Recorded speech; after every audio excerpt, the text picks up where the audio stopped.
కరీంనగర్ నుంచి ఆదిలాబాద్ వెళ్తున్న దారిలో ఉట్నూరులో మన ఛార్జ్ అయితే అయిపోయింది.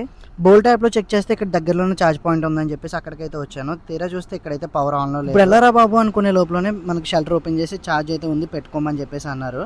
అలా చెప్పగానే ప్రాణం అయితే లేచి వచ్చినట్టు అనిపించింది. ఇంకా లేట్ చేయకుండా ఛార్జ్ అయితే పెట్టేశాను బైక్కి.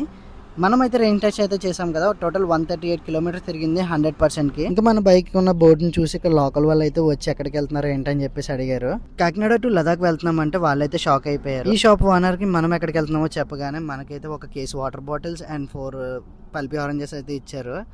ఆ వాటర్ బాటిల్స్ వద్దన్నా కూడా మీరు ఎన్ని కావాలంటే అన్ని తీసుకుని మిగతా అయితే అక్కడ పెట్టేసాను అని చెప్పేసి చెప్పారు. అలా ఇక్కడ ఒక 3 అవర్స్ వెయిట్ చేశాక ఛార్జ్ అయితే 100% అయిపోయింది. 143 కిలోమీటర్స్ రేంజ్ అయితే వచ్చేసింది మనకి.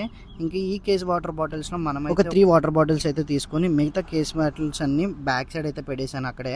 ఇంకా ఇక్కడ నుంచి నాగ్పూర్ వచ్చి 250 కిలోమీటర్స్ అయితే ఉంది. ఇంకా లేట్ చేయకుండా ఇక్కడ నుంచి రైడ్ అయితే స్టార్ట్ చేసేసాను. రైడ్ మధ్యలో మాత్రం మనకి చాలా అంటే చాలా సపోర్ట్ వస్తుంది ఆన్ ది వేలోనే. ఇంత సపోర్ట్ వస్తుందని చెప్పేసి అసలు ఎక్స్పెక్ట్ చేయలేదు నేనైతే. ఇలా సపోర్ట్ చేస్తున్న ప్రతి ఒక్కరికి అయితే చాలా థ్యాంక్స్. ఇంకా ఇలానే నన్ను సపోర్ట్ చేస్తూ ఉండండి. రైడ్ అయితే ఫాస్ట్గా కంప్లీట్ చేసేద్దాము.